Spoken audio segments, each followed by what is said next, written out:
Hey everybody, welcome back to Vanta EDC. Today I'm going to go through this Maxpedition mini pocket organizer and explain kind of the details of the pocket organizer itself and also the way that I use it personally. So I can't remember when I had mentioned it in a previous video, but I had at one point kind of mentioned offhandedly that I didn't really see the need for pouches. And I said that knowing that there was the possibility that sometime in the future I'd at least want to try the concept out.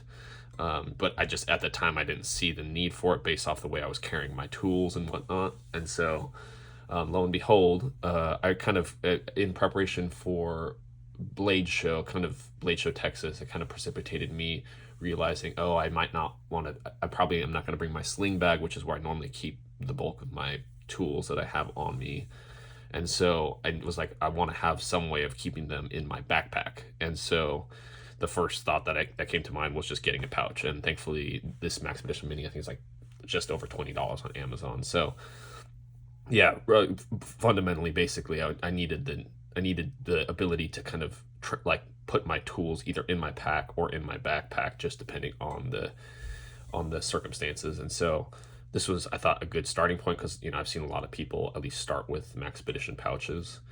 So yeah, it had good reviews as far as I could tell. So I went ahead and bought one because thankfully it's not a huge barrier to entry in that respect. So I'll first go over kind of the features of the pouch itself, and then I'll go into the way that I load it out. So as you can see behind this pouch, there's this Velcro strip for any patches you have. Then there's this front mesh pouch, which is Velcro sealed right directly under the Maxpedition label, just like from here to here, basically. So yeah, that's there. Then there is this this webbing loop to kind of like pull, carry it, whatever, carrying handle, whatever you want to call that. There are these paracord zip pull tabs. The paracord comes already installed on the zippers, and these, I believe, they're YKK zippers. I've never checked the interior, so I'm pretty sure they're YKK zippers. On the back here, you have webbing, stitched webbing that's compatible with like PALS, Molly, whatever. I don't know if there's one correct term over another, but yeah, PALS, Molly compatible. So if you were to strap this to some Molly enabled backpack or pack, a bag, whatever it is, or even like, I guess, a belt loop, or like around your belt, you would be able to do that. And then going into the pouch, there are these there are, on both sides, there are two tiers, I guess you could call it, of elastic loops, and they're different widths and heights on both sides. So here, let me go ahead and just quickly pull things out of here. But yeah, as you can see, there's this anterior, this front row that's shorter in height and also skinnier, and then there's these two equal size, equal width loops that are a little taller in the back there. And then on this side, there is three equal sized, slightly wider loops than this side, and then there's this taller, singular wide loop here. And then behind it, you have these two pouches or pockets, whatever you want to call it. You have this random, I guess, like a paracord loop that's stitched into the interior of the zipper. Excuse me. And then you have this like kind of lanyard hook loop thing, which I have no need for. So I don't, maybe I'll cut it off at some point, but I'd rather just leave it there. It's not adding much bulk or anything like that. So just leave it there in case for whatever reason it becomes useful. So yeah, those are the basic features of the pack. It says, as you can see here, it's American design but made in Taiwan. So for those of you that care about that sort of thing. So as I kind of load this back up with the stuff that I keep in here, I'll kind of explain what I have here and why I have it. So I guess I'll just back here.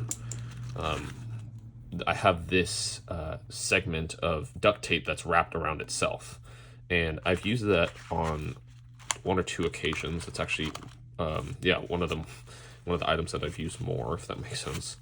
And so there's that. I have a set of zip ties here, which I have yet to need, but it's nice to have different fastening options as needed. I have these paper clips You never know when that might come in handy. So yeah, that's all in that back pouch back there. Definitely stuff that I don't use on a frequent basis, but just kind of have as if it's needed. So on this side, you can see I have all these very skinny and relatively short items minus this driver. So I have Loctite 242, and then I have this just standard Bic lighter, and then I have a bottle of KPL Original.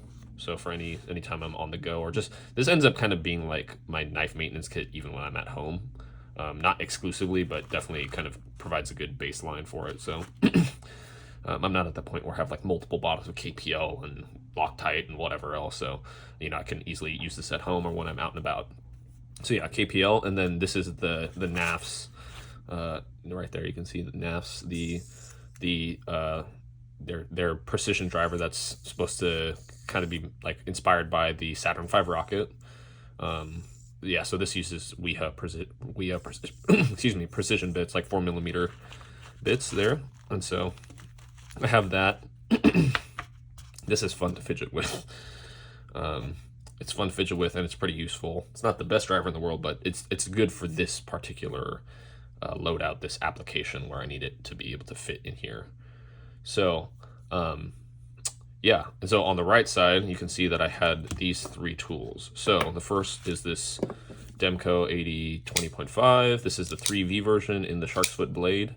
So I've decided that this is going to be one of my few dedicated like hard use knives. Not that I do hard use tasks on a regular basis, but if that ever comes up, I have this either at home and when I'm out and about. And so depending on what knife I'm carrying in my pocket that day, I may or may not want to use that for something that I find myself needing to do. And so I have this on hand.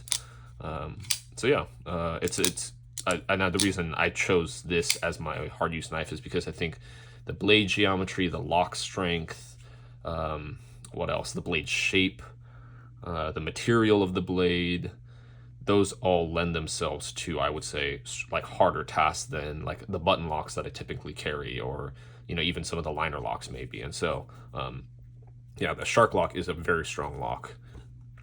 So the only thing I might do, actually, one of the mods that I want to do on this is get washers instead of bearings, because this is on bearings currently, and that would be the only thing that would make me hesitate to use it in a setting where maybe there's a lot of fine particulates, sand, sawdust, metal shavings, whatever it is. So yeah, but other than that, I feel like this is a good knife to just have to be willing to beat up and not worry about it failing on me when I'm using it. So that's the first kind of tool on this side of the pouch. I guess I don't even keep the clip kind of.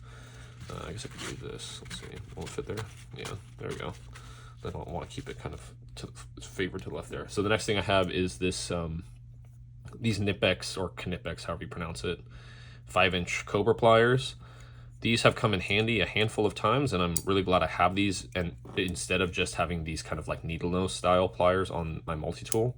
And then yeah, the nice thing about this is it has a pretty wide, pretty good spectrum of jaw width, or whatever you want to call it, jaw diameter, and it locks in place there. So like you're never worried about it kind of wanting to slide up and down. You just get it to the right joint and then you go. Of course, they don't lock, or they're not spring loaded. They don't like lock shut, but I think for the most part, this is a really good set of like tiny pliers to have for kind of light medium duty sort of needs. So yeah, there's those pliers, and then finally there is my SOG power pint. And so this is a really good, I would say this multi-tool is probably, in a way, you get more out of it when you're forced to keep something in your pocket, versus when you have something this big. You might as well get a bigger multi-tool, but for now I don't feel the need to invest in a bigger multi-tool. So I'll probably get there at some point, but for now this does great for me. And so I think the tools that I end up using the most on this are the needle nose pliers. What is it? I don't use the blades at all. I have no interest in using these crappy blades, but the scissors honestly are probably the most used tool on here.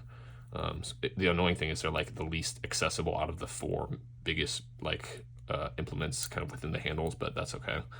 And then I honestly use the either the file or the, where is it?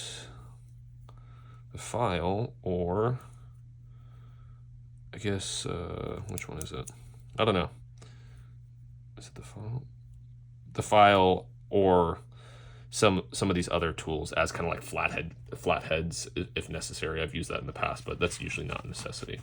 So yeah, SOG PowerPine, if you don't know, it's a great little multi-tool, especially if you want one to put in your pocket rather than having one like in a sheath or on a belt or something like that, or even in something like this. So I could definitely, obviously not in the way that I have arranged it now, but I could definitely fit a taller, larger multi-tool if I wanted to. So yeah, that's what I have here. And so, I mean, overall, the pros, I would say, the big pros for me in the way that I currently have it loaded out is, having these on both sides, having 2 rows of elasticated loops for retention, just depending on how I want to rearrange it, if I change something out and bring something in new, there's a lot of versatility in how I can arrange everything such that it overall, is relatively not too bulky. Right now, when I close it up, it is about that wide. I mean, obviously the height and width don't change, so it's about that wide, or deep, I should say. So yeah, it gives you versatility in that respect, and I like that they also has these back pockets for these larger items or things that I don't anticipate using as often. They're kind of out of the way, but they're there when I need them. And then I do like this front pocket because you notice I have in here 2 sets of quarter inch hex bits, because I don't like them floating around in here, because whenever I open it up, it's just going to fall out, and I don't want it. With what I have currently in here, it just would add more bulk inside and make it harder, if not impossible, to actually close this and zip it shut. So I like that that's an option there as needed. So yeah, I mean, for me, really the only con of this pouch in particular, as I've been using it so far, is that it is a little skinny in the depth dimension. I wish it was a little thicker, just because yeah, like it doesn't seem like it's optimized for this amount of stuff loaded into it, but it still works, so it's not like a deal breaker at all. Yeah, and one thing, because for me, I've already very much committed and like having these 5-inch pliers. I need this taller pouch. A lot of the all these hyped up pouches, like the What a Slider, I think they're a little shorter than these would fit potentially. Don't quote me on that, but basically, that's kind of just like this pouch fits this at the minimum fits this, and then everything smaller. So that's good for me. So yeah, really not too many cons for me with this one. I mean, it doesn't look pretty. Like, I don't love the look of the mesh or the label, but that's secondary at the end of the day. I'm not here to win any beauty contests. So yeah, so there's that. How I use this. So I mentioned basically there's 3 ways that I guess 2 ways I carry it, and then I also use it at home. So basically I have this zipped up in my crossbody sling bag, my North Face Lumnical L, and it fits very easily, and there's room left over with all the other stuff that I carry in there when I put this in there, and so it's all compact and put together. I used to have all these tools kind of inserted into the back pocket within the main compartment, and I mean that worked, but they would move around a lot more, and so this is a nicer, more kind of consistent way to keep them stored. The only downside is the way I had it stored before, where it was in the main compartment of the pouch itself. They were more readily, immediately accessible. But when I'm pulling out these tools, it's not like it's a split-second emergency type thing. So I have the time to pull this out, open it up, and lay it out and figure out what I need or grab what I need, basically. So yeah, it's fairly helpful in that respect. And then it definitely fits very nicely in the main compartment of, I usually throw it honestly just in the main compartment of my North Face Recon that I go carry when I'm out and about for doing remote officing and whatnot. So yeah, it very easily can just go between the two. Just literally just pick it up and drop it in and good to go. So that's one of the nice things about a pouch in general, and this pouch for me. So going forward, in terms of what I put in here, I think the only thing that I might want to try to get is some sort of pry-centric multi-tool, maybe just a dedicated pry. but it's not something that I absolutely need or see myself using on a regular basis. So it's not an immediate wish list item. One thing I do want to try and get is some sort of slimmer, spin capable 1/4 inch driver, because notice this is just a precision 4mm bit driver. On the PowerPoint, you do have the ability to use 1/4 inch bits here, but it's certainly not an optimal driver. At the end of the day, it's good in a pinch, but not the ergonomics aren't ideal for doing a lot of tightening and loosening with screws and whatnot. So I'd like to get some sort of driver that fits better than my Klein 8-in-1 stubby. That thing has a lot of good features, but the downside is it's really bulky. So it just doesn't fit in here very well at all. I tried it for a while and I just didn't like how it fit. It made everything kind of overly bulky in here. Barely able to close it. So, I might end up going with some sort of what is it, like I can't remember the company, but like Combat Beads spinning driver, something of that nature. The downside to that is, you don't get bit storage or extension ability, but it's longer and it has spinning ability. So that's good in its own right. Now for the pouch itself, I do think I would be interested in getting my hands on one of those notorious EDC AGPs, the All Good pouch, I believe is what that stands for. Unfortunately, it's one of these hype beast items that gets sold out all the time, so that's kind of annoying. But if you have any experience with it, you feel like it's worth the wait or whatever, let me know. I mean, it's cheap, quote unquote, cheap enough compared to knives, I should say, where I'd be willing to just pull the trigger on one if I can pay retail for it and not pay ridiculous aftermarket prices. So, yeah. I'm glad I finally was willing to give pouches a try. I think I see myself using this for the foreseeable future, as long as I use a sling bag and I occasionally have to transfer stuff, when I'm not using my sling bag, just carrying my backpack. So this is a very nice sort of way of, keeping my tools very versatile. So, whether I've even used this when I had to do work on my car, even though it was in front of the house, I just didn't want to bring down the whole toolbox, and I was able to get a lot of stuff done with tools in here. So, having this tool set for me, not being someone who, for my job has to do a lot of consistent work with tools, this is more than adequate for when I'm out and about. So yeah, if you have any experience with this pouch or other pouches and you feel like there's better options or certain tools that fit better in this size profile, feel free to let me know. If you have any questions about this pouch, I'll be willing to answer them if I'm able to. So yeah, until next time, take care. Bye.